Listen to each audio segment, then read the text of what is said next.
We're tracking a breaking situation out of California where officials say there has been another mass shooting. Strangers come to Camp Nelson National Cemetery to bid farewell to a Korean War veteran. And coming up, what you need to know about how this man lost $1 million in an elaborate Ponzi scheme.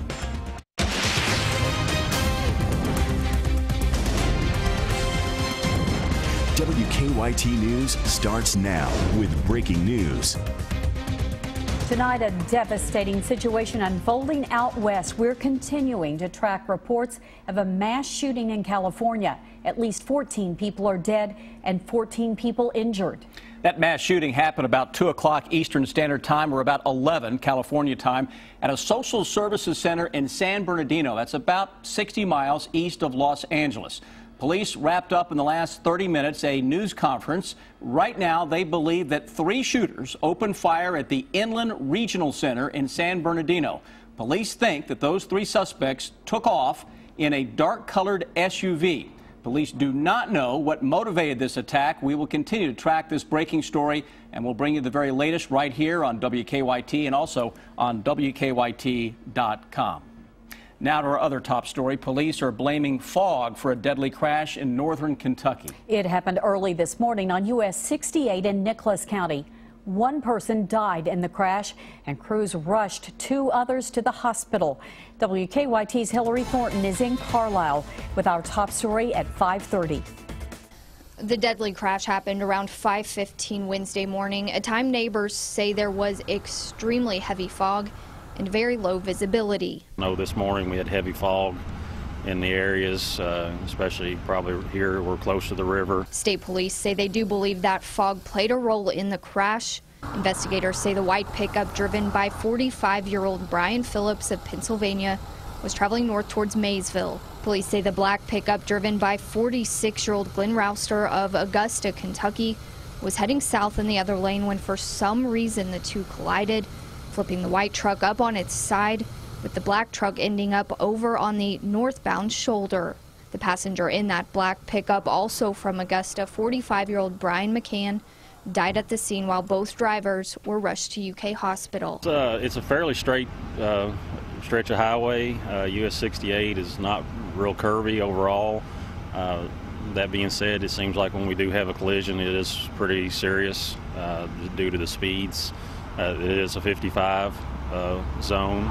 Crews spent more than 7 hours out here at the scene today investigating and cleaning up the violent crash, hoping to piece together what exactly happened. Not being able to talk to either driver, it'd probably be several hours before we can, and actually trying to figure out, in a situation like this, it's not real obvious what happened, just to where the vehicles ended up at. So that's why we utilize the reconstructionist team. In Nicholas County, Hillary Thornton, WKYT.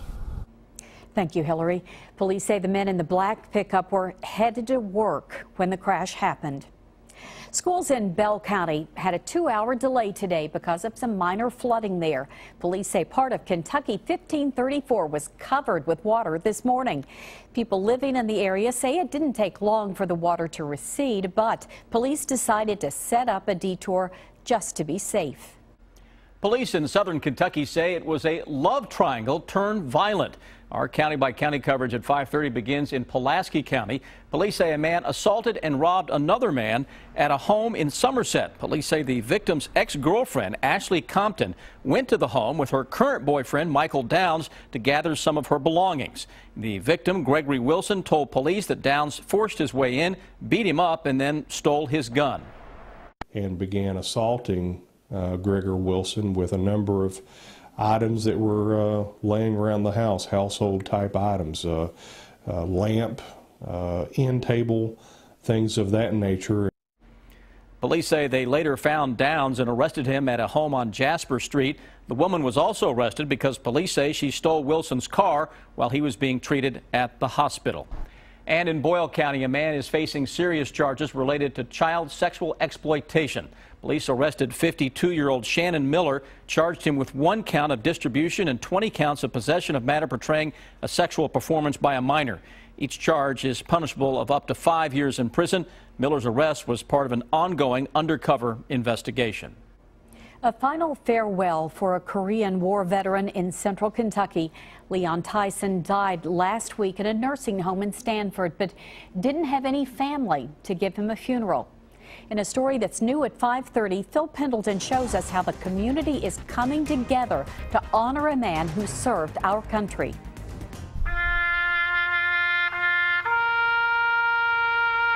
It is the final farewell for 79-year-old Leon Tyson. Every veteran has a right to be memorialized. He served in the Korean War. So I wanted to come to support him.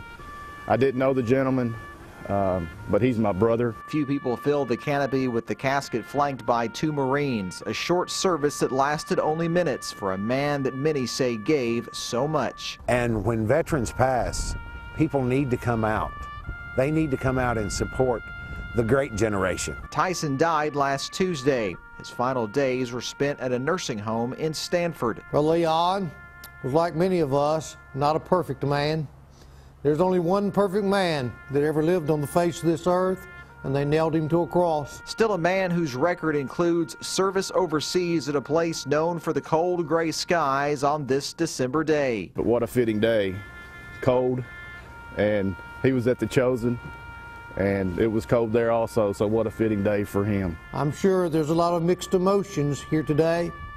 I don't know of his past. But many here say his past served for his country is part of his life that needs to be commemorated. They dropped everything they had to do, and they went out and they protected this nation. In Jessamine County, he sacrificed so much for the country. He's entitled to it. Phil Pendleton, WKYT.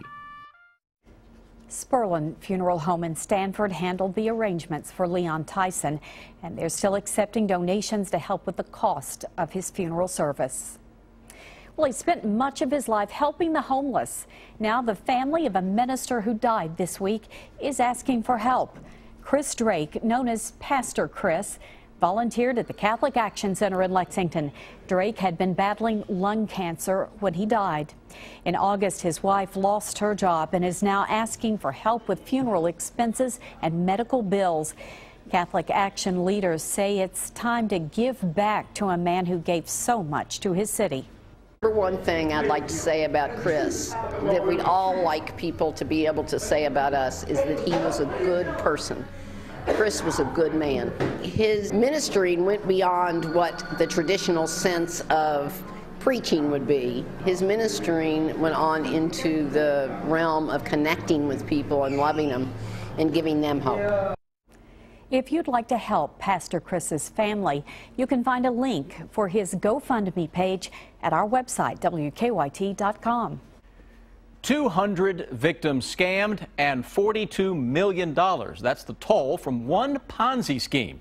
And many of the victims lost their entire life savings. It impacted me psychologically, mentally, physically, and emotionally. He does not want to show his face as he tries to cope with the loss of more than $1 million. Because I was 60, I wanted to be invested in low-risk products, but at the same time that would generate a return on investment. This immigrant from England says he and his wife did not know a lot about investing, but they felt they could trust a company called Carr Miller Capital. They met the company president, Everett Miller, at a party. I thought he was a successful person, maybe very knowledgeable in business. I was impressed with the number of people that were there. But appearances can be deceiving. Postal inspectors say Miller was running an elaborate multi-million-dollar Ponzi scheme, promising victims 7 to 15% return on their investments and their principal back in 9 months. This type of investment security was exceptional, to say the least, and far exceeded any type of investment vehicle then and now. With those terms, he was easily able to attract approximately 200 investors, and he took in $42 million. Postal inspectors say before you invest, do some research and ask questions. The victim should take time to request evidence of where their funds are being invested, not to go solely on the word of the person making the representation to you. They should take the time to actually verify that it does exist. Everett Miller pled guilty to securities fraud and attempting to evade taxes and was sentenced to 10 years in prison.